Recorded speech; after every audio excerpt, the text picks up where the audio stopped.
Hello students, I am Yashpal Swansia और आज इस वीडियो में देखने वाले हैं कि अगर आपके मार्क्स कम आ रहे हैं, कि हमारे परसेंटाइल कम हैं, तो भी क्या हमें एनआईटी की सीट मिल सकती है। कि हमारे परसेंटाइल लो हैं तो क्या हम एनआईटी में एडमिशन ले सकते हैं, या कौन कौन सी ऐसी एनआईटीज हैं जिसमें हम इन ब्रांचेज में एडमिशन लें तो हमारा अगर मार्क्स कम भी है so there is a possibility कि हमें सीट मिल जाए। तो ये जो आज का डेटा है वो हमारे काउंसलिंग के सारे राउंड्स कंप्लीट होने के बाद में जो लेटेस्ट डेटा आया है 2025 का जोसा काउंसलिंग के बाद में, उसको हम कंपाइल करके यहां पर देखने वाले हैं। तो यहां पर हम बात करेंगे एक तो कॉलेजेस कौन कौन से मिलने के चांसेस हैं ओपन कैटेगरी के लिए, और अदर स्टेट्स और होम स्टेट दोनों को लेंगे, और साथ के साथ ब्रांचेस भी देखेंगे कि यार कौन कौन सी ब्रांचेस हमें देखने को मिल सकती है। लेकिन उससे पहले कि हमारे जो मार्क्स हैं वो कितने होने चाहिए, या एक तरह से रैंक वर्सेस परसेंटाइल, उसका एक थोड़ा सा आइडिया ले लिया जाए तो दैट विल बी बेटर कि इन रैंक्स पर, क्योंकि हमारे पास जो डेटा है वो रैंक के बेसिस पर है, तो इस रैंक पर हमें कितने कॉलेजेस या क्या क्या ऑप्शंस अवेलेबल हैं और उसके साथ साथ मार्क्स का भी हमें एक आइडिया हो जाए। तो चलो देखते हैं। यहां पर सबसे पहले हमारे पास यहां पर है परसेंटाइल है और उसके बेसिस पर हमारे पास रैंक आ रही है और कितने मार्क्स हमें चाहिए। तो सबसे पहले जो हमारे पास डेटा मिलेगा वो ओपनिंग रैंक और क्लोजिंग रैंक पर का होगा। तो सबसे ऊपर वाले जो रैंक्स हैं उनकी तो अपन बात नहीं करें because this video is for the low percentile.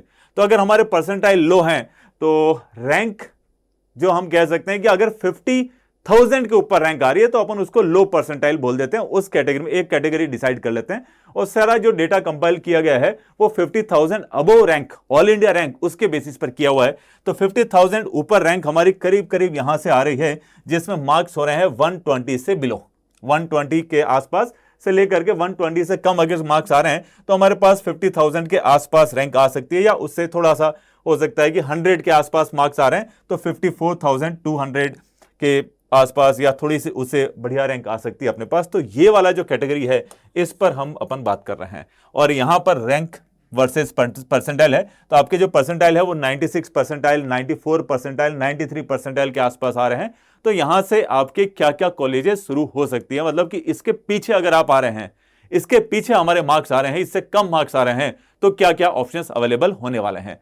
तो इसको आप चाहे तो सेव करके रख लें ताकि एक आपको आइडिया हो कि यार मार्क्स वर्सेस परसेंटाइल में हमें क्या क्या रिलेशन मिलना पड़ेगा। और ये लेटेस्ट डेटा है 2025 का डेटा है। तो जो करंटली हमारे नंबर ऑफ स्टूडेंट्स कितने आ रहे हैं एग्जाम में अपियर हो रहे हैं, अकॉर्डिंगली कितने स्टूडेंट्स के मार्क्स कैसे आ रहे हैं, एवरेज मार्क्स, मीडियन मार्क्स, उन सबको कंपाइल करके ये डेटा बनाया जाता है, नॉर्मलाइजेशन वगैरह सब कुछ कर करके। तो नेक्स्ट ईयर भी करीब करीब इतना ही रहने वाला। हाँ, थोड़ा बहुत तो डिफरेंस होता ही होता है, प्लस माइनस 5% और maximum 5% data can be here and there, तो वो थोड़ा सा एरर हो सकता है, बट ठीक है कि एक बहुत अच्छा गैस अपने को मिल सकता है जो लेटेस्ट डेटा है उसके अकॉर्डिंग। तो ये तो हमारे पास मार्क्स रहे। अब यहां पर हमें देखने को मिलेगा कि यार कौन कौन सी एनआईटीज हमारे लिए पॉसिबल हो सकती है। ज्यादातर इसमें एनआईटीज जो हैं वो नॉर्थ ईस्ट की एनआईटीज हैं, थोड़ा सा रिमोट एरिया पड़ जाता है मेनलैंड्स का, क्या नॉर्थ वाले स्टेट्स हो गए, साउथ वाले स्टेट्स हो गए, या वेस्टर्न स्टेट्स हो गए इंडिया के, तो वो स्टूडेंट्स थोड़ा सा नॉर्थ ईस्ट जाना प्रीफर नहीं करते हैं। इसकी वजह से उधर अगर थोड़ा सा आप ध्यान दें तो पीछे रैंक अगर आ रही है आपकी, थोड़ी सी रैंक अगर बाद में आ रही है तो भी चांसेस होते हैं कि हमें एनआईटीज मिल जाए और ब्रांच भी मिल सकती है। तो ब्रांच का भी एक हम आइडिया लेंगे, बट उससे पहले कि यार कॉलेजेस कौन कौन सी होने वाली है। तो एनआईटी मणिपुर हो सकती है, त्रिपुरा हो सकती है, आसाम हो सकता है, जेएंडके की एनआईटी का भी एक ऑप्शन है, हिमाचल प्रदेश हमीरपुर एनआईटी जो है उसका भी एक ऑप्शन है, कुछ ब्रांचेस हिमाचल प्रदेश एनआईटी वहां के भी अपने को ऑप्शंस बन जाते हैं, उत्तराखंड के भी बनते हैं, पौंडुचेरी के भी बनते हैं, सिक्किम, मिजोरम, नागालैंड, आंध्रा फिर भी mainland में आता है तो आंध्रा में भी अपने को चांसेस मिल सकते हैं, बट यहाँ की यार ब्रांचेज जो है थोड़ी सी बाद की मिलेगी। बाकी ये जो 7 सिस्टर्स स्टेट्स बोलते हैं अपन, नागालैंड, अरुणाचल प्रदेश वगैरह, इन सब के ये स्टेट्स की एनआईटीज हमें ध्यान में रख सकते हैं। तो अगर आपके स्कोर्स कम आ रहे हैं तो आप सोच के चलें कि यार इन स्टेट्स को टारगेट करेंगे तो एनआईटी मिलने के चांसेस अच्छे हो जाएंगे। अब ब्रांचेज क्या क्या हो सकती है। ब्रांचेस ऐसा तो नहीं कि यार रैंक हमारी पीछे आ रही है, मार्क्स हमारे थोड़े से कम आ रहे हैं तो हमें बहुत ही बढ़िया ब्रांच मिल जाएगी, थोड़ी सी पीछे वाली जो ब्रांचेस हैं वो मिल जाएगी। लेकिन ध्यान रखें कि एनआईटी का टैग आपको मिल जाएगा यहां पर, अगर इन ब्रांचेस में एडमिशन लेते हैं तो भी टैग मिलेगा। अब वो जो टैग है ना आपकी प्रोफेशनल करियर में कई बार हेल्प कर जाता है। इनिशियल जो आपको एक हेल्प मिलने वाली है कि आपको प्रोफेशनली कोई एक पोजीशन चाहिए होती है, तो एक वो टैग लाइन जो है कई बार हेल्प कर देती है। तो वो टैग लाइन पर अगर आप जा रहे हैं तो ये वाली ब्रांचेस को लेकर के भी आप आगे मूव कर सकते हैं। These are the core branches. Computer science electrical, electronics, ऐसा कुछ ऑप्शन अपने को अवेलेबल नहीं रहेगा 50,000 के बाद में, वो ऑलरेडी फिलअप हो चुका होगा, है ना।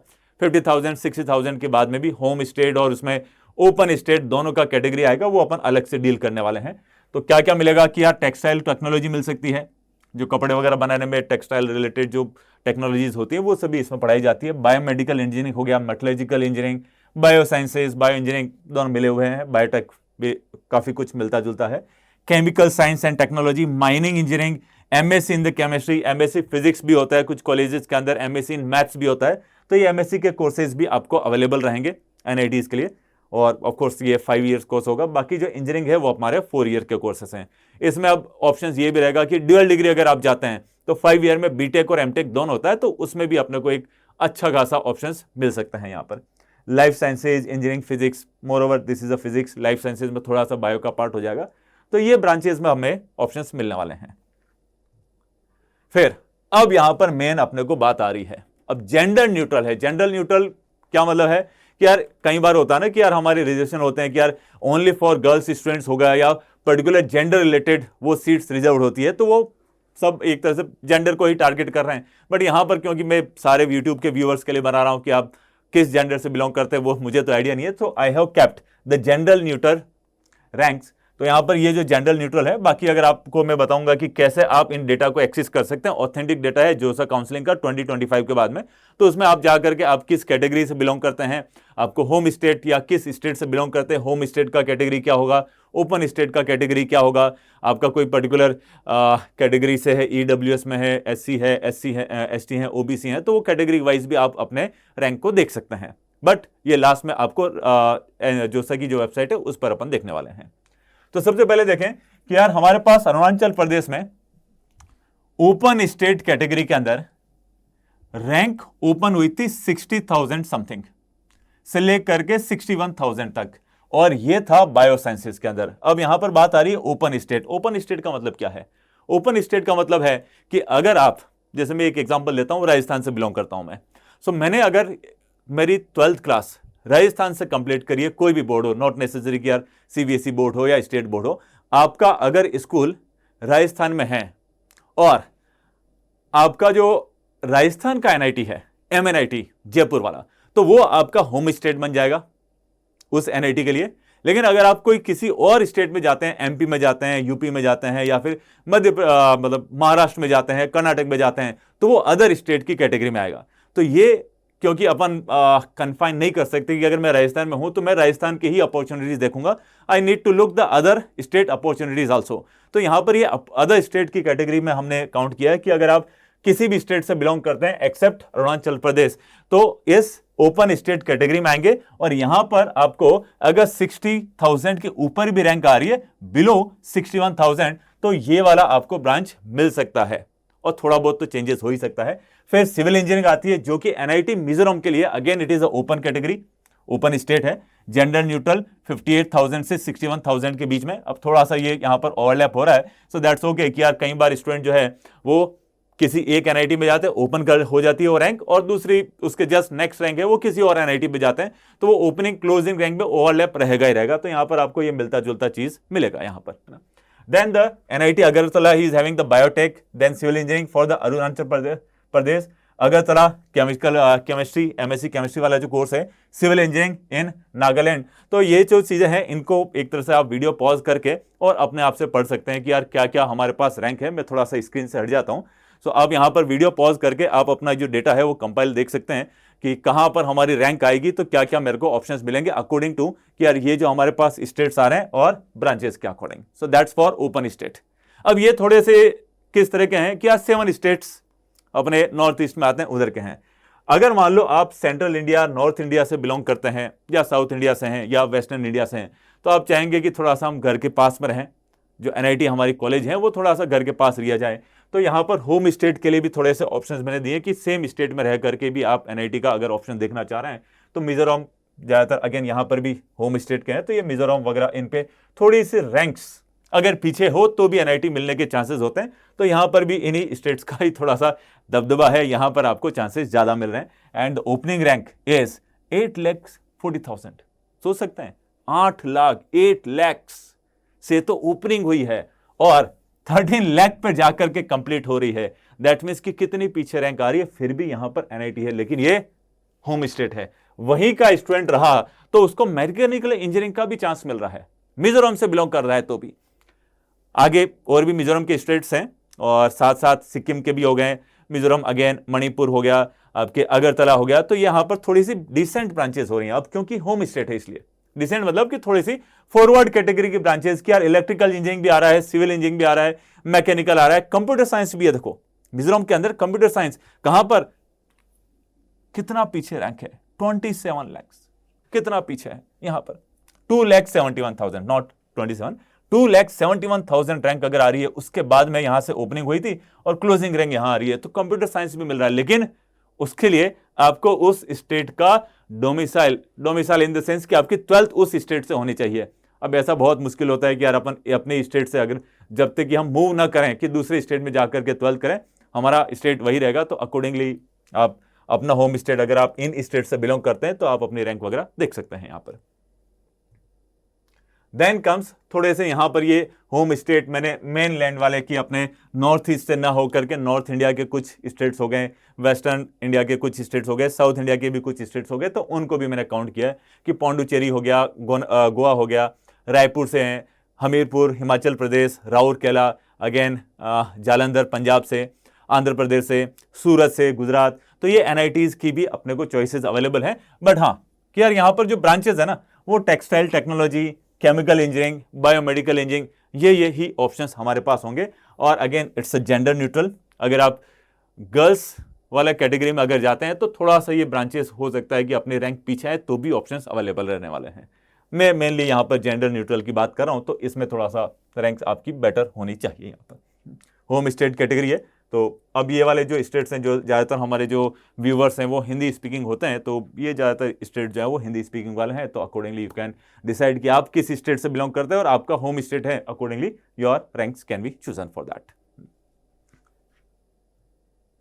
एंड उसके बाद अगर आए तो यहां पर ये अगेन अदर स्टेट है कि आप चाहे किसी स्टेट से भी बिलोंग करते हैं तो भी हमारे पास दुर्गापुर, मतलब मेन लैंड वाले जो स्टेट्स हैं, जालंधर हो गया, पटना हो गया, पौंडुचेरी, आंध्र प्रदेश, रायपुर, हमीरपुर, ये वाले स्टेट्स की एनआईटीज हैं, उनको अगर टारगेट कर रहे हैं तो भी पॉसिबिलिटी है कि 50,000 के ऊपर अपने पास रैंक आ रही है। Opening rank itself is a 50,000 something, closing 55,000 है, और एमएससी केमिस्ट्री दुर्गापुर के लिए है। लेकिन अगर सिविल इंजीनियरिंग की बात करें उत्तराखंड के लिए, तो यहां पर कितना 48,000 से ओपनिंग हुई और 49,300 पर क्लोज हो गया यहां पर, तो 48,000 पर भी अपने पास चॉइस मिल रही है, सिविल इंजीनियरिंग है लेकिन ये।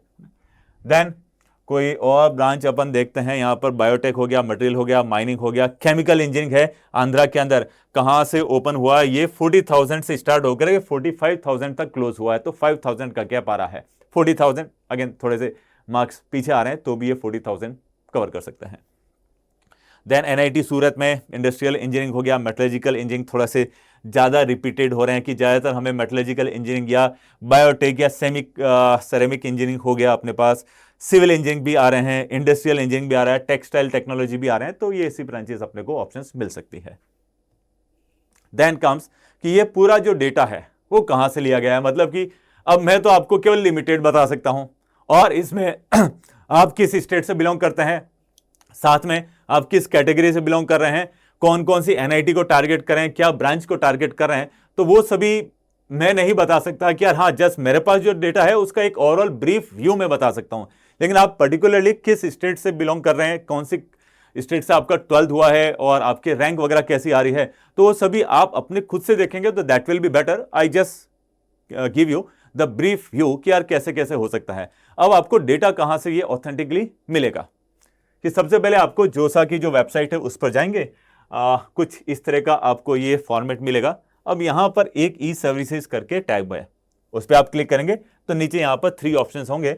उन 3 ऑप्शंस में से लास्ट में यहां पर आप क्लिक करते हैं कि ओपनिंग और क्लोजिंग रैंक, तो कुछ इस तरह का पेज आपके खुलने वाला है। ये ई सर्विस है, यहां पर 3rd वाला जो ऑप्शन है उसमें लेटेस्ट डेटा मिलने वाला है 2025 का। तो 2025 वाला डेटा यहां पर 2025 लिखा है, यहां पर ये 24 का डेटा है, तो 24 और 25 में थोड़ा सा डिफरेंस होता है, सो आपको लेटेस्ट डेटा पर बिलीव करें तो ज्यादा बेटर है। तो 25 पर यहां क्लिक करना है आपको, ये ओपनिंग और क्लोजिंग रैंक है। देन यहां पर आपको कुछ ऑप्शंस पूछे जाएंगे कि सबसे पहले कौन सी राउंड की काउंसलिंग के बाद आप चेक कर रहे हैं। जनरली हर साल 5 to 6 राउंड्स की काउंसलिंग होती है, तो यहां पर आपको राउंड बताना है कि यार 5th राउंड के बाद में 6th राउंड में। इस साल 2025 में 6 राउंड्स हुए थे, तो राउंड आप लिखेंगे। इंस्टीट्यूट का टाइप एनआईटी में आप टारगेट कर रहे हैं कि आईआईटी के लिए भी यहां पर आप ओपनिंग रैंक क्लोजिंग रैंक देख सकते हैं, तो अभी हम एनआईटी के लिए टारगेट करें तो एनआईटी आप फिलअप करेंगे। गवर्नमेंट के एडेड इंस्टीट्यूट है तो उनको भी आप फिलअप कर सकते हैं। इंस्टीट्यूट का नाम क्या क्या हो सकता है, किसी पर्टिकुलर एनआईटी अगरतला के लिए है कि एनआईटी सूरत के लिए है या फिर जयपुर एनआईटी के लिए है, तो आप वो ऑप्शंस भी पुट कर सकते हैं। एकेडमिक प्रोग्राम कि यार आप कौन सी ब्रांच को देख रहे हैं, एरोस्पेस के लिए देख रहे हैं कि कंप्यूटर साइंस की, इलेक्ट्रिकल या मेटलर्जी के लिए देख रहे हैं, तो ये ब्रांच आपको यहाँ पुट करना है। कैटेगरी वाइज की ओपन कैटेगरी है कि अपने रिजर्व कैटेगरी है, तो वो सभी अपन यहाँ पर पुट कर सकते हैं। और यहाँ पर सबमिट करोगे तो जिस भी इंस्टीट्यूट में जिस भी इंस्टीट्यूट में ब्रांच वाइज जो ऑप्शंस अवेलेबल हैं ओपनिंग और क्लोजिंग के, वो सभी आपको नीचे एक टेबल में मिल जाएंगे और ये जो लिंक है वहां से आप जा सकते हैं। ओवरऑल तो मैंने यहाँ पर ये लिंक तो ठीक है आपको ये टाइप करना पड़ेगा, बट ये कैसे अपन यहाँ तक फाइनल पहुंच रहे हैं ये मैंने एक पूरा बता दिया यहाँ पर। सो अब आते हैं कि यार देखो ये एनआईटीज की जो ब्रांचेस हैं हमारे पास अवेलेबल हैं वो लो स्कोर के लिए मैंने बताई थी। अब लो स्कोर जो आ रहा है, अब ऐसा तो नहीं कि यार हम हाथ पे धरे बैठे रहेंगे और जो आ रहा है उसी को चलने दें, स्कोर तो इंप्रूव करना ही चाहिए। तो अगर स्कोर हमें इंप्रूव करना है तो आपको सेटिस्फाई नहीं रहना, आपको थोड़ी सी और मेहनत करनी है। और मेहनत करने में दिक्कत क्या आती है, क्वेश्चन सॉल्व करने में। तो अगर आप पढ़ रहे हैं, थ्योरी वगैरह बिल्कुल अच्छे से कर रहे हैं, लेकिन क्वेश्चन सॉल्व नहीं हो पा रहे हैं, so this batch, the Abhyas batch is for you, where we will do the all practice, कि जहां पर हम पीवाईक्यू भी सॉल्व करेंगे, चैप्टर्स के स्टैंडर्ड क्वेश्चन आते हैं उनको भी सॉल्व किया जाएगा। तो ये बैच मेनली आपके डाउट सॉल्विंग और प्रैक्टिस के लिए हो रहा है, जिसमें थ्योरी तो कम होगी लेकिन क्वेश्चंस का सॉल्विंग जो होगा वो स्टेप बाय स्टेप आपको अच्छे से एक्सप्लेन किया जाएगा। बाकी इसके अलावा आपको रिकॉर्डेड वीडियोस में मिलेंगे जो भी क्वेश्चन सॉल्विंग वाले होंगे, कि ऑलरेडी हमारे पास कुछ पीवाईक्यूज हैं उनके हमने रिकॉर्ड करके वीडियोज रखे हैं, वो आपको देंगे ताकि आप पहले से प्रिपेयर हो जाएं कि कैसे कैसे क्वेश्चन सॉल्व करना है। फिर आप क्लास में आएंगे तो आपका एक ऑलरेडी माइंड मेकअप हुआ होगा कि यार ऐसे क्वेश्चन सॉल्व करना है, तो थोड़ा और अच्छे से समझ में आएगा। या मान लो कोई और चैप्टर का रिवीजन करना है तो वो भी आपको ऑप्शन अवेलेबल है कि जिस चैप्टर का रिवीजन करना है रिकॉर्डेड वीडियो से आप कवर कर सकते हैं। चैप्टर वाइज हम क्वेश्चंस कराएंगे, ऐसा नहीं कि पूरा एक साथ लें, सिस्टमेटिक वे से जाएंगे। So it's a chapter wise DPPs provide कराई जाएगी, आपके डाउट सॉल्व होंगे और साथ के साथ आपको एक डाउट सपोर्ट सिस्टम मिलेगा। तो और गाइडेंस जो भी आपको काउंसलिंग रिलेटेड चाहिए या फिर आपको कैसे पढ़ना है, वो सभी मेंटरशिप तो इसमें इंक्लूड हो ही जाएगी। जब अपन बात करेंगे क्लास में आएंगे तो सारा सपोर्ट तो मिलना ही मिलना है। So that's about the Abhyas batch. Enrol करने के लिए क्या करना है, आपको आई कांटेक्ट की वेबसाइट में जाएंगे, कुछ इस तरह का फॉर्मेट आपका ओपन होगा and you will find all the details. और अगर मान लो कि और भी डिटेल्स या और कोई भी इशू आ रहा है so you can contact with this number, तो आपको और फर्दर डिटेल मिल जाएगी कि क्लास का टाइमिंग क्या होगा, क्या सिलेबस जाएगा, कब तक कंप्लीट होगा और रिकॉर्डेड वीडियोस कहाँ से एक्सेस करेंगे, कितने होंगे, वो सारी डिटेल आपको यहाँ पर मिलने वाली है। So that's all. I hope कि आप अब यहाँ पर अपनी जो उम्मीद है वो न छोड़ेंगे और अभी और मेहनत करने के लिए आप लालायित रहें। और आई सजेस्ट कि भले ही हमारा अभी स्कोर कम आ रहा है लेकिन थोड़ी सी मेहनत और करें तो स्कोर बढ़ता जाए। आदमी कभी भी अगर हारता है तो वो मेहनत नहीं करने से हारता है, जो मेहनत करता है वो आदमी हमेशा जीतता है। तो आपको मेहनत करनी है बस। अगर मेहनत करते रहेंगे, रेगुलर क्वेश्चन सॉल्व करेंगे, रिवीजन करते रहेंगे, तो अभी जो स्कोर है वो डेफिनेटली इंप्रूव होगा, कम से कम पीछे नहीं जाएंगे। अगर आप थोड़ा सा डिसइंटरेस्ट होकर के, डिसहार्टन होकर के अगर पढ़ाई छोड़ रहे हैं या फिर थोड़ा सा रिवीजन बराबर नहीं कर रहे हैं तो इट इज श्योर कि यार हमारा स्कोर पीछे हो जाता है, तो वो नहीं करना है। इसलिए आप प्रैक्टिस करते रहें और बिल्कुल पॉजिटिव रिजल्ट आता है। So that's all, thank you, bye bye.